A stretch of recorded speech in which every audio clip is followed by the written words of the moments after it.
Mutiara Hikmah Official, menyingkap hikmah di balik sunnah.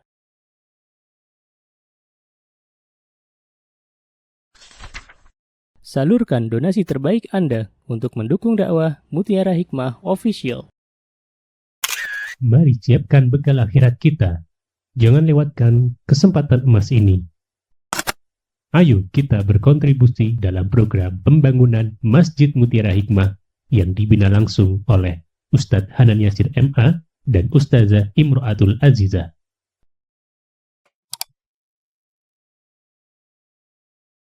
Baik, next.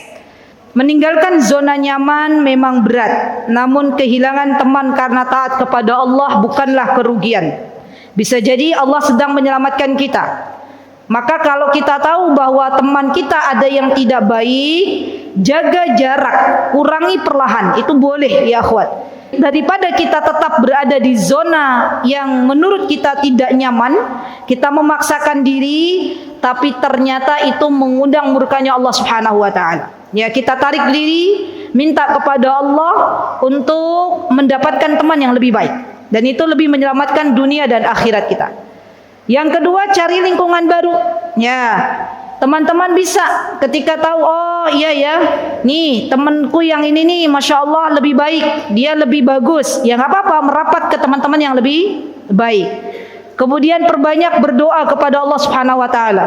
Karena Allah yang akan memilihkan kita teman terbaik manakala kita banyak meminta kepada Allah Subhanahu wa taala.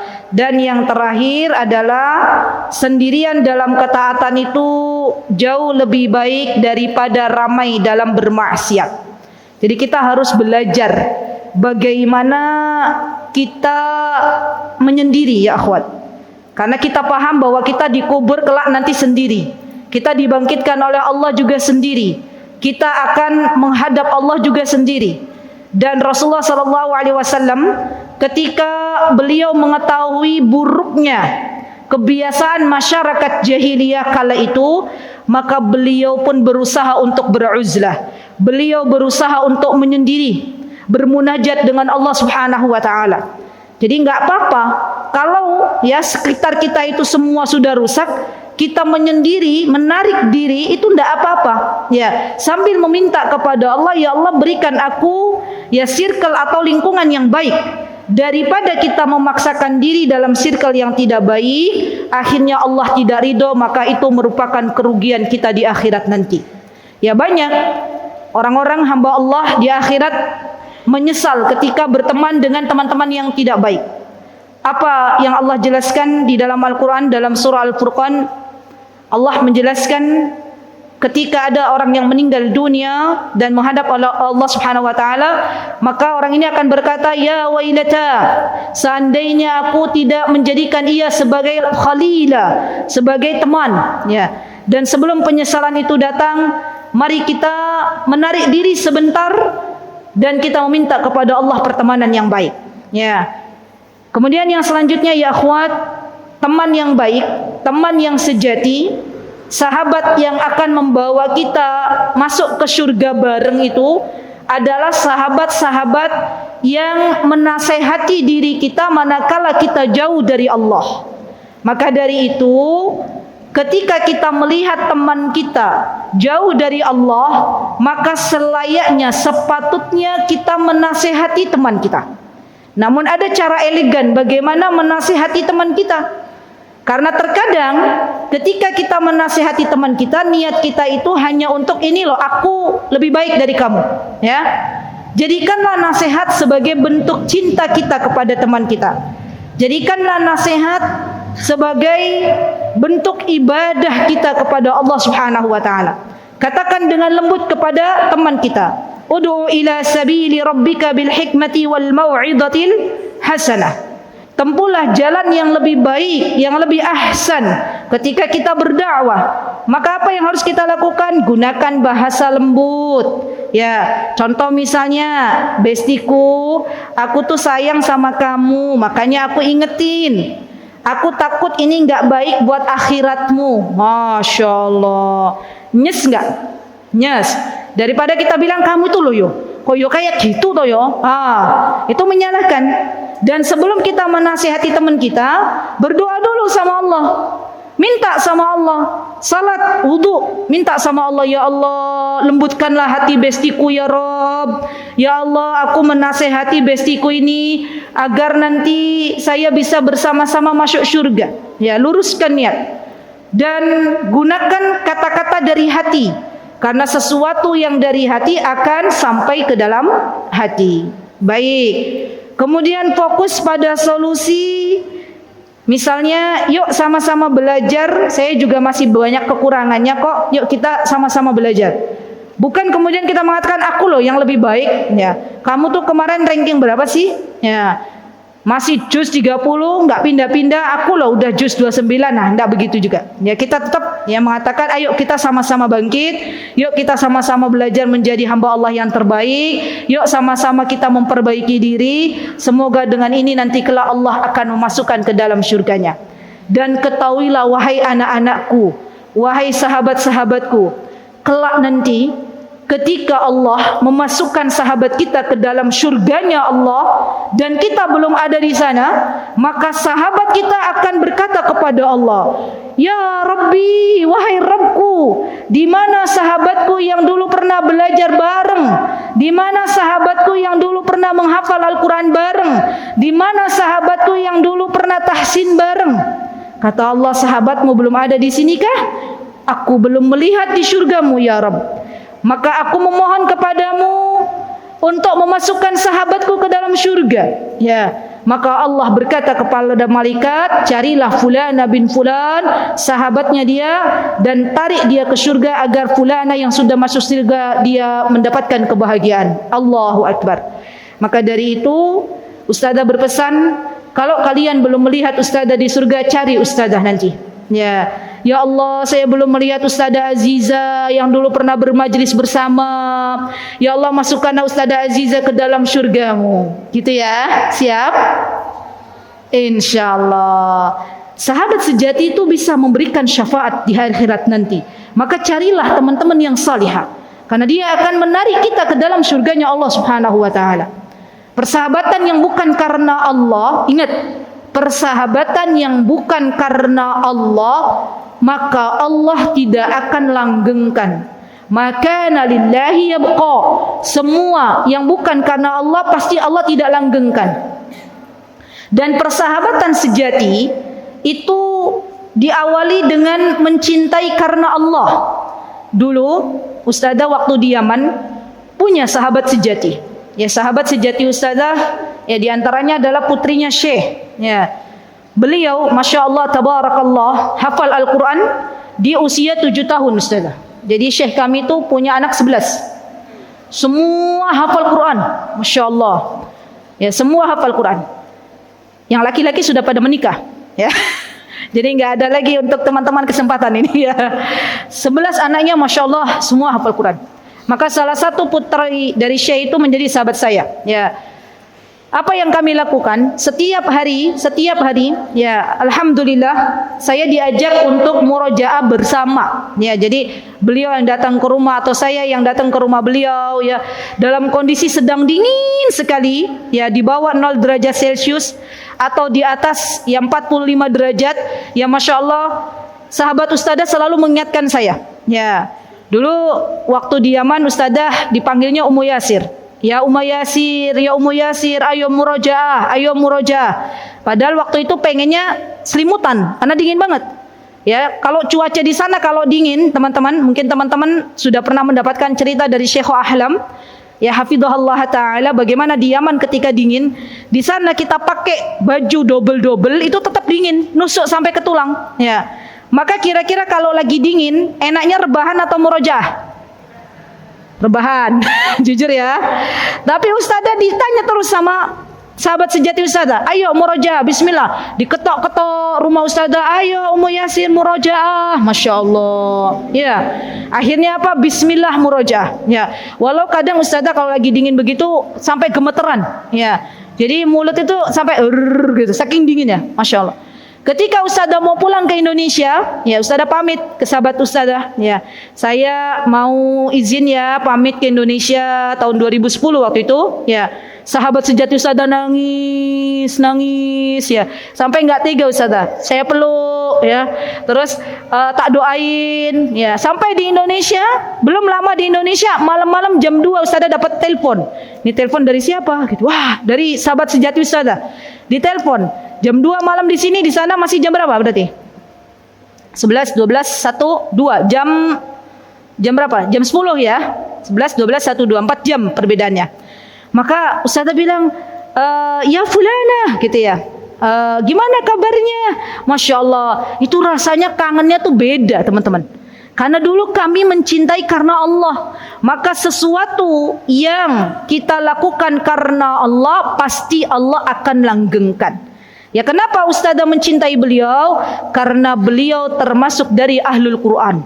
Beliau yang dipilih oleh Allah Subhanahu wa taala untuk bisa menghafal Al-Qur'an di waktu kecil beliau. Masya Allah. Dan tidaklah persahabatan kami ya dilandasi karena Allah, kecuali Allah akan mempertemukan kembali baik di dunia maupun di akhirat. Ya alhamdulillah, sebelum ya Ustazah bertemu dengan beliau di akhirat, Allah pertemukan di Madinah. Alhamdulillah.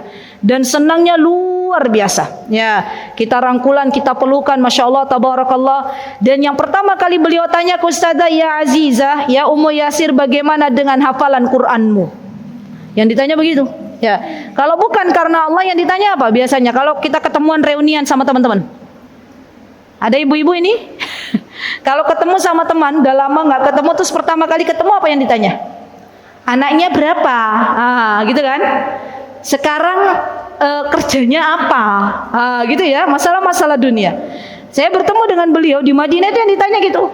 Gimana Al-Qur'anmu? Masya Allah. Maka pesan Ustazah kepada teman-teman semuanya, kepada adik-adik, kepada ibu-ibu semuanya, bersahabatlah dengan Ahlul Quran. Bersahabatlah karena Allah. Kenapa? Karena sesuatu yang semuanya diniatkan karena Allah, maka pasti akan Allah jaga persahabatannya baik di dunia maupun di akhirat. Ya baik. Kemudian ada sedikit ya adab berteman di sini. Ya nanti teman-teman insyaallah bisa lihat di layar yang ada di depan. Yang pertama adalah menjaga lisan. Tadi sudah kita bahas bersama, tidak boleh kita menyakiti teman kita, tidak boleh kita nyinyirin, jaga lisan kita. Yang kedua, ini penting nih teman-teman, mendoakan secara diam-diam. Jadi kalau teman kita mau ujian, besok kita pun mau ujian, daripada kita sibuk, ya Allah mudahkanlah hamba, lebih baik kita doakan teman kita. Ya Allah mudahkanlah teman hamba ini ya Rabb yang bernama fulana. Kalau kita mendoakan teman kita secara diam-diam, apa kata malaikat? Amin.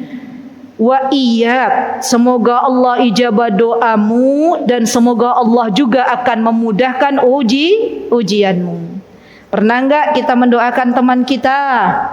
Atau jangan-jangan selama ini kita doain diri kita? Misal contoh lagi, ada ya teman-teman yang sudah selesai dari SMA, kuliah, belum dapat jodoh, ya jomblowati, ya, ketemu sama jomblowati, sesama jomblowati, ya doakan teman yang jomblowati itu, ya Allah berikanlah beliau laki-laki yang salih, pasangan hidup yang salih. Ya kalau dia hatinya bagus, ya maka dia bisa mendoakan. Tapi kalau hatinya nggak bagus, boro-boro mau mendoakan temannya, loh saya juga butuh pasangan hidup, gitu ya.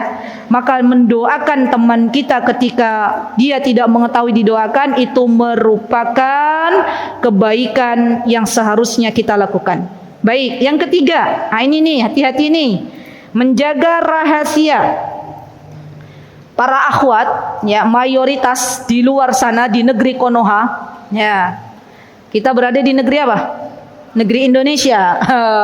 Di Konoha sana biasanya wanita kalau sudah bercerita maka akan bercerita kembali. Gitu nggak sih ibu-ibu, teman-teman? Ya, ya ember ustazah mulutnya, ya, ya. Maka yuk bismillah, yuk kita minta sama Allah, ya Allah jadikanlah hamba seorang wanita yang pandai menjaga rahasia. Kalau teman kita sudah merahasiakan sesuatu, semoga kita bisa menjaganya.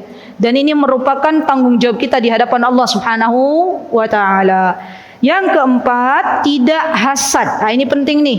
Ya, ikut bahagia ketika teman kita mendapatkan nikmat, tidak bahagia ya kalau teman kita sedang dalam kesusahan, kita turut serta ikut merasakannya. Kemudian yang kelima, menolong dalam kebaikan. Wah, itu penting banget nih. Akhwati fillah, dalam tolong menolong itu tidak berlaku ketika saya nolong teman saya, apa yang saya dapatkan dari teman saya itu nggak berlaku. Ya, dalam tolong menolong yang berlaku adalah kalau saya berbuat kebaikan untuk teman saya, maka kebaikan itu akan Allah kembalikan kepada saya. Jadi begitu ya. Jadi kalau kita nolong orang itu bukan karena dianya, tapi karena Allah. Ustazah, emang kebaikan kita akan dibalas oleh Allah? Pasti. Ya. Kenapa? Karena kalau kita menolong orang lain, menolong teman kita karena fulana, karena orang lain, maka sungguh kita akan mendapatkan kekecewaan. Mendapatkan apa? Kekecewaan. Kita udah nolong kok dia nggak nolong, ya Allah gimana sih? Ya, aku udah nolong dia kok dia nggak bilang terima kasih, dia nggak balas kebaikan saya. Lupa kalau validasi itu harusnya dicari untuk mencari ridhonya Allah Subhanahu wa Ta'ala, bukan untuk mendapatkan pujian teman kita, bukan juga untuk mendapatkan balasan dari teman kita. Terakhir ya, tidak memanfaatkan. Ya, menurut pengalaman ustazah, ya dulu waktu di pondok pesantren, ya, kalau ada santri yang suka bawa makanan banyak, jadi kadang ada tuh orang tua yang kalau pas liburan, ya, terus balik ke pondok tuh bawa makanan banyak, pasti tuh banyak temannya. Kalau di sini begitu nggak? Enggak beda ya? Iya, atau enggak boleh? Enggak boleh bawa makanan banyak-banyak? Oh boleh. Ada enggak kisah yang bawa makanan banyak tuh banyak temennya? Iya, sama ya berarti ya di mana-mana ya. Nah, kita enggak boleh memanfaatkan itu. Ya, saya mau berteman dengan fulana, uhibbu fit ta'am. Itu enggak boleh. Ya. Saya mau bertemu dengan fulana karena apa misalnya? Karena fulana itu punya kakak laki-laki. Loh. Gitu ya, bener ya? Jangan satu nasib sama ustazah. Ya. Suami ustazah, Ustadz Hanan Yasir, itu adalah kakak dari adik kelas ustazah di pondok pesantren. Tapi dulu ustazah nggak tahu kalau adik kelas ustazah punya kakak yang bakalan jadi suami ustazah. Jadi ternyata dulu waktu ustazah di pondok pesantren, ya ustazah lebih kenal mertua dulu, ya daripada suami ustazah. Ya, ingat kalau di pondok pesantren tuh dulu ada pertemuan wali murid. Di sini ada nggak? Dulu ustazah jadi tim penerima tamu. Terus ketemulah sama seorang ibu. Pandangan pertama begitu menggoda, selanjutnya dijadikan seorang menantu. Jadi Masya Allah ya, niatlah yang baik-baik. Maksudnya subhanallah, kalau dulu ustazah niatnya, wah ini adik kelas ustazah nih punya kakak yang laki-laki yang bagus nih gitu ya. Terus ustazah dekati, mungkin Ustadz Hanan tidak menjadi suami ustazah ya. Tapi ustazah tahu ketika ustazah berbuat baik kepada tamu yang ada di pondok pesantren, maka ustazah berbuat baiknya karena Allah Subhanahu wa Ta'ala. Dan ternyata yang mendekati ustazah pertama kali adalah ibu tersebut yang sekarang jadi ibu mertua ustazah. Masya Allah. Jadi hati-hati ya, kalau punya teman, punya kakak laki-laki, luruskan niat. Ya, untuk apa saya dekati dia? Nah, jangan sampai kita niatnya untuk mendapatkan kakaknya, ternyata kakaknya sudah punya calon. Akhirnya kita kecewa. Ya, jadi bertemanlah karena Allah, tidak memanfaatkan apapun dari dunia. Baik. Kemudian kokoh berdiri di atas prinsip meski dihempas komentar manusia. Ini penting nih teman-teman. Hidup di dunia tidak terlepas dari komentar manusia. Kita berbuat baik, ada yang komentari. Kita berbuat buruk apalagi. Maka kata Imam Syafi'i rahimahullahu taala, mustahil kita hidup di dunia mengikuti apa kata manusia. Itu mustahil. Maka hiduplah di dunia untuk mendapatkan ridhonya Allah Subhanahu wa taala. Ya, jangan sampai kita terfokus dengan apa yang dikatakan manusia kepada kita. Ya. Apapun yang dikatakan manusia kepada kita itu tidak membuat akhirnya kita jauh dari Allah Subhanahu wa taala. Karena memang niat di awal kita ingin mendapatkan ridhonya Allah Subhanahu wa taala. Manusia yang ikhlas itu adalah manusia yang kalau dipuji dia tetap beramal saleh, kalau dicaci dia tetap beramal saleh. Ya, enggak ngefek komentar orang. Ya, karena apa? Tujuan dia sudah lillahi taala. Ya. Kalau tujuannya bukan karena Allah, maka kalau dipuji dia beramal salih, kalau tidak dipuji dia tidak beramal salih. Baik. Nah, Masya Allah 2 lagi ya, 2 slide ya. Bismillah. Kemudian ekosistem pertumbuhan seorang muslimah sejati. Itu ada 4. Ya. Yang pertama adalah akar. Akar ini pondasi. Ya, misalnya apa? Seorang muslimah sejati harus punya prinsip dekat dengan Al-Quran, prinsip ya benar-benar percaya bahwa Allah Subhanahu wa taala yang akan menolongnya, prinsip tauhidnya kuat. Kalau ada sesuatu mintanya kepada Allah, bukan kemudian kita minta kepada teman kita. Kalau kita punya problem, ya sabar, wudu, salat, minta lagi sama Allah. Itu prinsip dasar seorang muslimah. Ya. Yang kedua adalah air. Ya, air ini akan menutrisi tumbuhan atau tanaman yang ditanam. Ketika akarnya bagus, airnya bagus, lingkungannya bagus, maka insya Allah dia akan menjadi pribadi yang baik.